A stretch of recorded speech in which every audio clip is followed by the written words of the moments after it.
One area that is not discussed much in history is the assimilation of Native Americans. The United States implemented policies to assimilate Native Americans, and those policies were not only unethical, but they had long-term negative effects on Native American culture. So what exactly does it mean to assimilate? Webster's dictionary defines it as to bring to a likeness or to conformity, to cause resemblance between. When entering a new land, the new settlers have to rid the land of indigenous people before they can actually settle the land, by removal or by population dissemination. It has been said that encounters between settler societies and indigenous people often resulted in genocide. Another way to empty the land was to destroy the native culture, languages, and lifestyles of the indigenous people to the point they no longer seem different from the settlers.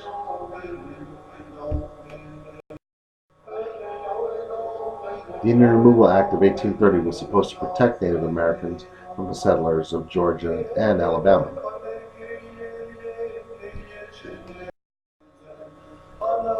President Andrew Jackson's program ended up forcing Native Americans to move to lands west of the Mississippi. This removal of Native Americans is consistent with the previously described tactics of new land settlers as they attempt to deal with the indigenous people of the land they are settling.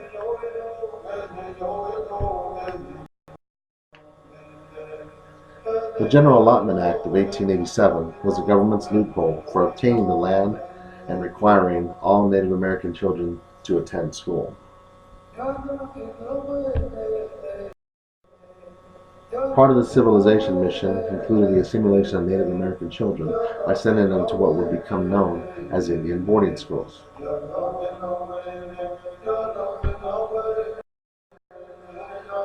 The Appropriation Act of March 1893 contained a provision authorizing the United States Secretary of the Interior to prevent the issuing of rations or the furnishing of substances either in money or in kind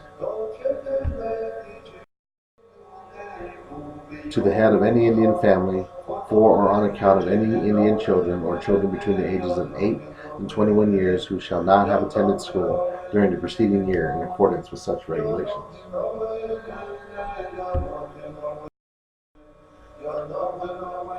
As mentioned, the United States implemented new laws that directly affected Native Americans and eventually appointed the United States guardians of the Native Americans.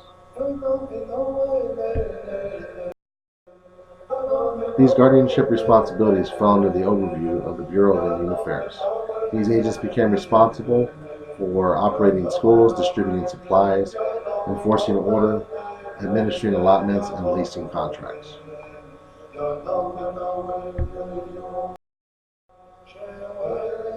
Forced removals and Leo's story. In 1819, the United States Congress passed the Mandatory Education Act forcing all children to attend school. Government officials hoped the forced attendance would eventually assimilate all Native Americans over time into the lower levels of society.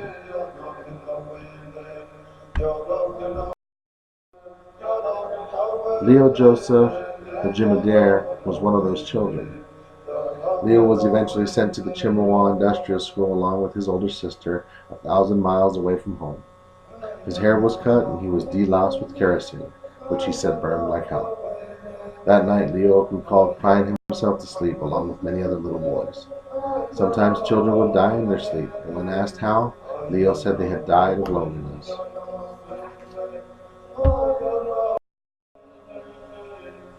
After 4 years of regimented schedules, bells, and marching, and now speaking only English, Leo returned home.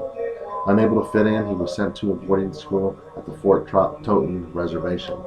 He never spoke of his time at this school. There were rumors of abuse, mostly sexual abuse. He joined the Civilian Conservation Corps and eventually signed up for the Army.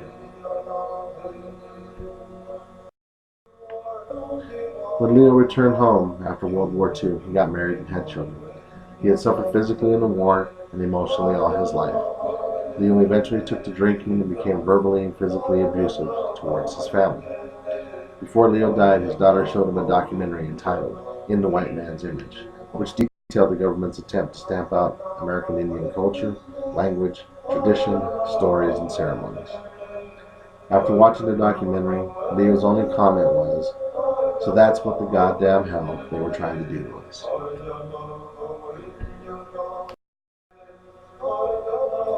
Indian boarding schools. One of the most famous boarding schools was the Carlisle Indian Industrial School in Pennsylvania. It was founded by Richard Pratt in 1879 and became well known for its military-like discipline and advert assimilation mission. According to former students, in these boarding schools, children were forbidden to visit their parents, forced into hard labor, and subjected to a host of abuses, including physical and sexual abuse by school officials, employees, and peers. Also, due to poor funding, several children died as a result of starvation or other preventable diseases.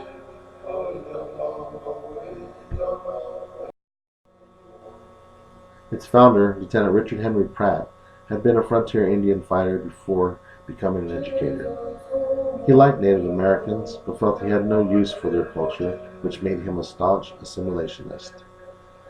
He is best known for his battle cry, "Kill the Indian in him and save the man."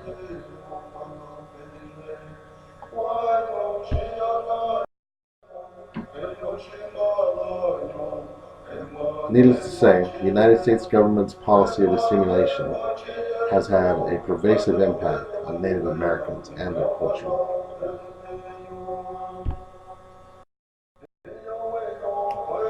Statistics show that Native Americans have the highest suicide rate, a median income that is only 50% of the income of whites, an alcoholism rate that is double the national average, and among the highest rates of poverty and unemployment in the nation, compared with other cultural, ethnic, racial groups.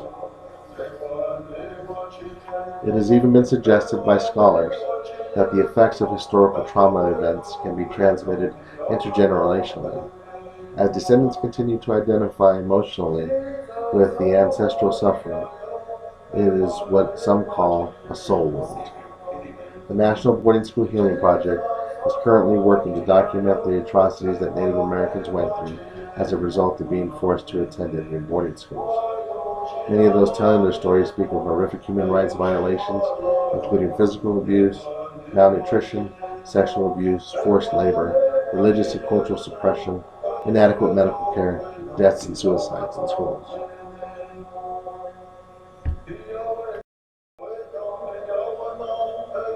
In conclusion, the problem with how the government attempted to assimilate Native Americans into the white culture is that they felt the only way to accomplish this task was to completely destroy the Native American culture.